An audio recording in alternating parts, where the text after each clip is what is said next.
Alors, on l'a dit, hein, c'est maintenant l'heure du grand format, Team Canada qui nous fait de plus en plus rêver, qui est aux portes donc de la coupe du monde, au Qatar 2022. Heu, Fenêtre internationale qui, doit pas en être une, mais avec le Covid et cetera, elle s'est placée donc en janvier, chose très, très rarissime. 3 matchs à disputer, 2 sont déjà passés. Le premier contre le Honduras, gagné 2-0 au Honduras, puis le second, gagné hier face aux États-Unis, également sur le score de 2 buts à 0.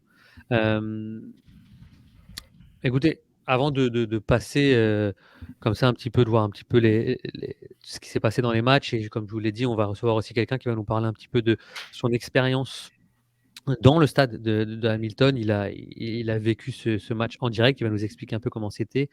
Red, je sais que tu voulais un petit peu parler de cette nouvelle mentalité, Mmh. qui est née. Alors, elle n'est pas née, dans le tournoi octogonal, on s'entend, mais voilà, tu voulais parler de cette nouvelle mentalité du Team Canada qui est une mentalité de gagnant ou de gagneur, je sais pas comment tu vas l'appeler?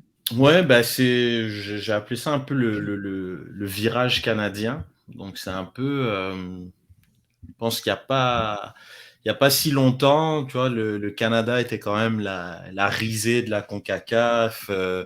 Je sais plus c'est qui, faut que je retrouve son nom. Il avait tweeté, il y a pas si après le match contre le Honduras, il y a pas si longtemps que ça, je devais être dans une chambre d'hôtel, à Ottawa, et je voyais le Canada perdre 11-0, contre le Honduras. Je veux dire, on parle pas d'un truc qui s'est passé, d'une autre génération, là. C'est un truc qui s'est passé il y a moins de 10 ans. Donc, je veux dire, il y a vraiment un changement de mentalité. Puis c'est surtout ça, c'est ça vraiment que j'avais envie, de mettre de l'avant. C'est que le Canada, maintenant, c'est plus une équipe qui vient en victime, en fait. C'est plus une victime, le Canada. Je trouve le Canada a vraiment une mentalité d'agresseur, et plutôt qu'être de celui qui est agressé. Et j'en parlais il y a, je pense, au tout début, je pense qu'on y commençait à avoir des victoires, lors de cette qualification. Juste tout ce qui a été fait autour du match, avec le Mexique, qui allait être joué à Edmonton dans des conditions qui allaient être très compliquées pour les Mexicains. Ben, c'est comme s'il y a une époque, le Canada aurait tout fait pour jouer ce match un peu en terrain neutre, parce que ben, ça se fait pas de jouer un match de foot, à -20 et dans des conditions comme ça. Mais là, maintenant, le Canada, ils sont mis en mode, ben, regarde, quand nous, on va au Salvador, quand on va au Costa Rica, quand on va au Honduras, et qu'il y a des voitures qui klaxonnent devant notre hôtel jusqu'à pas d'heure, ou qui enlèvent l'eau chaude dans les vestiaires, ou tu sais, des trucs un peu très folklore qu'on retrouve en CONCACAF, dans le CONMEBOL, ou même à la CAN, tu vois. Genre, ce genre de truc-là, ben, je trouve le Canada l'a embrace. Le Canada, ils l'ont pris, puis ils se sont dit, tu sais quoi, ben, nous aussi, lorsqu'on a des matchs à domicile, ben, on va rendre ces matchs-là difficiles pour nos adversaires. Puis, mine de rien, ben, ils ont mis fin quand même à des séries qui dataient, pas d'une vie, mais qui dataient quand même depuis très longtemps. La victoire contre Mais le Honduras, c'est... Ouais, vas-y.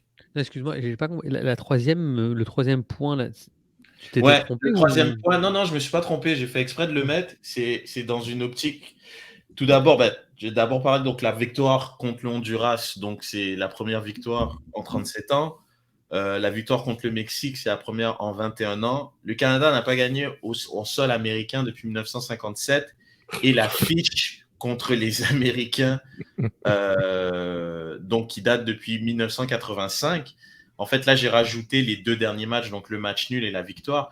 C'est pour te dire que quand tu as des fiches comme ça, quand tu n'as pas gagné en sol américain depuis 1957, puis que tu vas faire match nul chez eux 1-1, je vois qu'il y a une mentalité, parce que je ne sais pas si vous vous rappelez, mais après ce 1-1, il y avait eu un peu un goût de on aurait pu faire mieux, on aurait pu aller chercher la victoire. Il y avait un peu un sentiment de défaite, et de se dire que leur fiche est tellement négative face aux Américains depuis 1985. On parle de 2 victoires, dont une qui a eu lieu hier.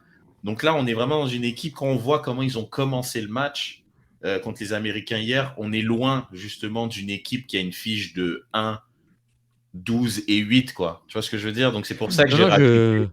C'est pour ça que Franchement, j'avais c'était pas une j'entends totalement ce que tu dis et je vais juste en profiter pour faire une petite parenthèse parce que, Alec nous a rejoint, Alec Avendano que vous connaissez sûrement, certains Patreon. Bonsoir Alec, comment ça va? Et les boys, ça va bien? salut, Ouais, salut. très Je bien, pensais qu'il arriverait avec la musique, là. Alec Avendano, là, ça fait longtemps. Alec, je te remercie vraiment de nous Loco. rejoindre et je faisais cette Oh, petite parenthèse parce que Avendano. justement